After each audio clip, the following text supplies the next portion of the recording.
पुण्यात्माओं के चरणों में मेरा प्रणाम।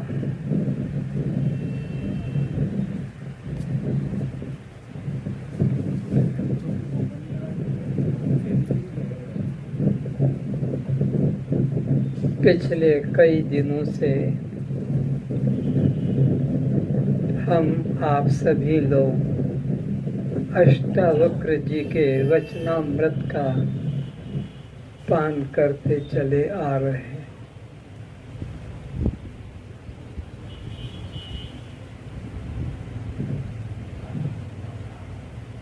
लेकिन ये शब्द, ये वचनामृत कान तक ही रह गए, हृदय तक नहीं पहुँचे तो फिर जीवन व्यर्थ हो जाएगा।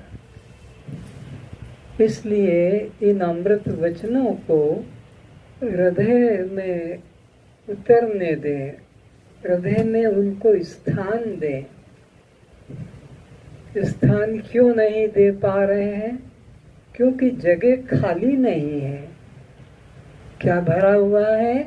ये अनित्य संसार, अनित्य परिवार, ये भरा हुआ है। ये जब निकलेगा वहां से तभी तो अमृत वचन उन पे ठहर पाएंगे। किसी के पास में आधा लीटर का बर्तन है, उसमें पानी भरा हुआ है।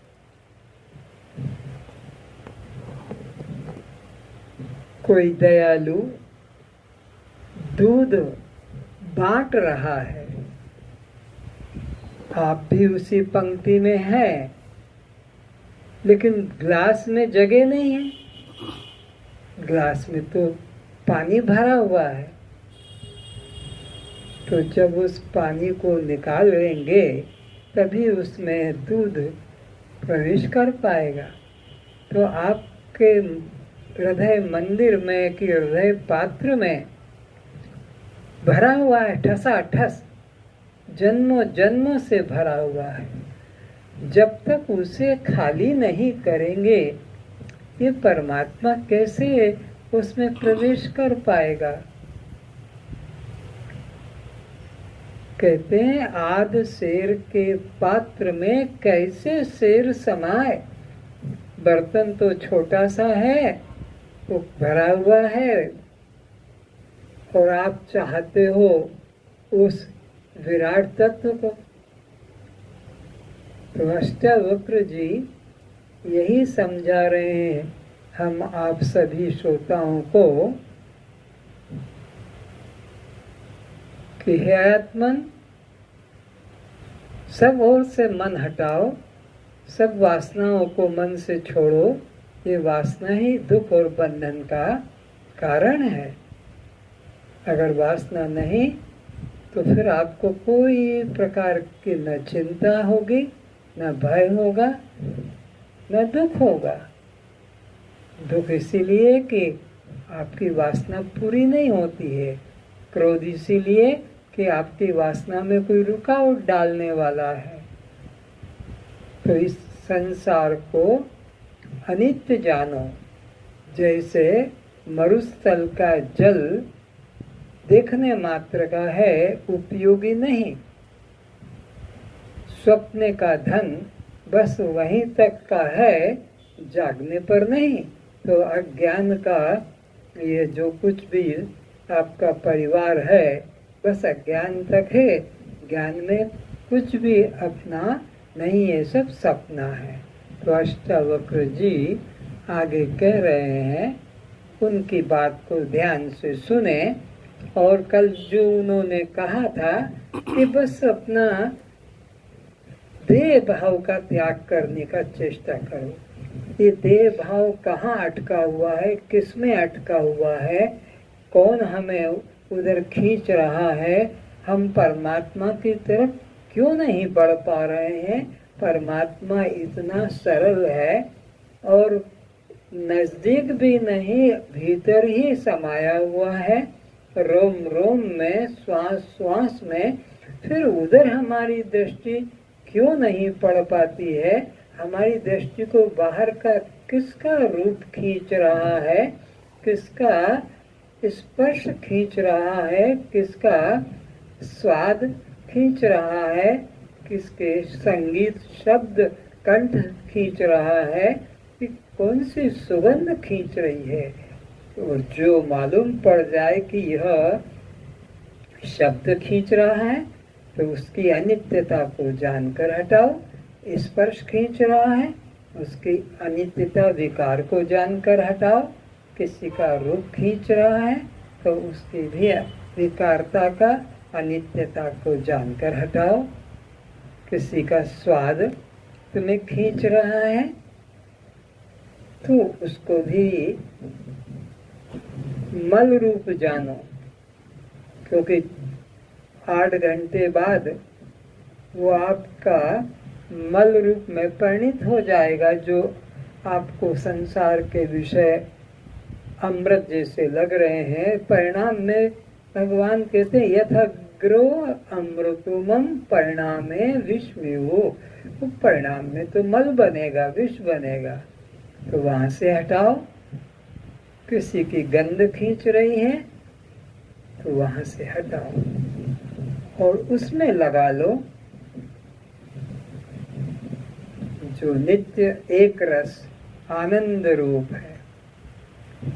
यही कल होमवर्क अष्टावक्र जी ने हम तुम सभी श्रोताओं को प्रत्यक्ष परोक्ष में जो श्रवण कर रहे हैं कि बस तुम एक ही काम करो कि देह भाव से अपने को अलग कर दो। बस हर क्रिया में देह भाव से अपने को अलग जानो कि ये दृश्य है और मैं इससे अलग हूँ, जानने वाला। ये इंद्रिय दृश्य है, मैं इससे अलग जानने वाला हूँ। ये विषय दृश्य है और मैं इससे अलग जानने वाला हूँ। ये मन, ये बुद्धि दृश्य है और मैं इनसे अलग जानने वाला हूँ। इसलिए कोई वृत्ति, कोई विषय, कोई इंद्रिय मुझे छू नहीं सकते। क्या करना है हमें? बुद्धि से मैं मानना, बलपूर्वक, विवेक पूर्वक बुद्धि में से किसको निकालना है? देह भाव। हर समय बस यही चिंतन रहे कि मैं यह अनित्य देह नहीं हूँ, मैं अनित्य संसार की पदार्थ नहीं। इस तरह से पूरी शक्ति लगाकर बुद्धि में से देह भाव की तरह आत्मभाव को जागृत करना है। देह भाव को हटाना है और आत्मभाव को जागृत करना है। उसमें ये महिलाएं जितनी हैं ये सब कुशल हैं। इन महिलाओं को ये बुद्धि है, बाप के परिवार को छोड़कर ससुराल के परिवार को अपना मान लेते हैं।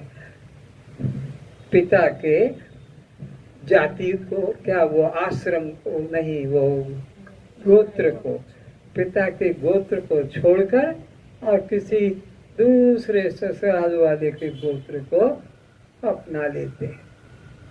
इनको पता है कि वो मेरा सुख का घर है ससुराल, अब बाप का घर वो मेरे को सुख देने वाला नहीं है, तो बाप के घर में से ममता हटाकर ससुराल के घर में अपनी ममता को जोड़ लेते हैं। पिता माता कभी बुलाते भी हैं, आओ बहुत दिन हो गए, नहीं उनको तकलीफ हो गई, उनको ऑफिस जाने के लिए खाना बनाना होता है, फिर बच्चों की पढ़ाई चल रही है, ट्यूशन है, अब बाप के तरफ पूर्ण मन हो गया।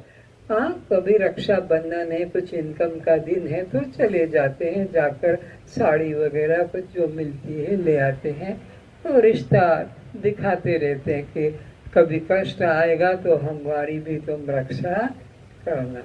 तो जैसे ये पिता के गोत्र को छोड़कर ससुराल के गोत्र को पकड़ लेते हैं, अब ये ससुराल के गोत्र को भी छोड़कर अपने असली पिता परमात्मा के गोत्र को स्वीकार करो। तो परमात्मा का गोत्र है सच्चित आनंद। तो अब उसमें ममता करो, सत्य चित और आनंद ये मेरा, क्योंकि मेरा बाप सत्य चित आनंद गोत्र वाला है। यह पति भी है हमारा। जैसे मीरा ने कृष्ण को अपना स्वामी माना, पति माना, तो कोई अपराध नहीं। संसारी लोगों को हम पति मान लेते हैं जो धोखेबाज है, गला दबाने वाले हैं, खून चूसने वाले हैं, डंडा मारने वाले हैं, इनको जब पति बना लेते तो वो परम पति जो हमको जीवन पर्यंत निष्काम भाव से सुख पहुंचाता है, उसको पति बनाने में कोई अपराध नहीं। पिता बनाओ, पति बनाओ, भाई बनाओ, बेटा बनाओ, बाप बनाओ। तुमेव सर्वम, है ना, तुमेव माताश्च पिता, तुमेव बंधुश्च सखा, तुमेव विद्या द्रविणम, तुमेव सर्वम। सर्वम यानी कोई एक भी रिश्ता उससे अलग मत बनाना, किसी और से। सारे रिश्ते उसी से बनाना। तुम्हें जो अच्छा लगे तुम उसको तोता बना लो, बिल्ली बना लो, अपना कुत्ता बना लो, जो तुमको अच्छा लगे, क्योंकि वो सब रूप उसी के हैं। सर्वम खलविदम ब्रह्मा, सिया राम मैं सब जग जानी, और करहूं प्रणाम जोर जुग पाए। तो परमात्मा के साथ अब सब रिश्ते बना लो। संसार वालों से ये झूठे रिश्ते तोड़कर हृदय से निकालो। बुद्धि में से देह भाव को, देह के संबंध को निकालकर अब परमात्मा को वहां पर अनुभव करो। विराजित नहीं, वो तो तुम्हारे बिना बुलाए, बिना कहे पहले से ही बैठा हुआ है।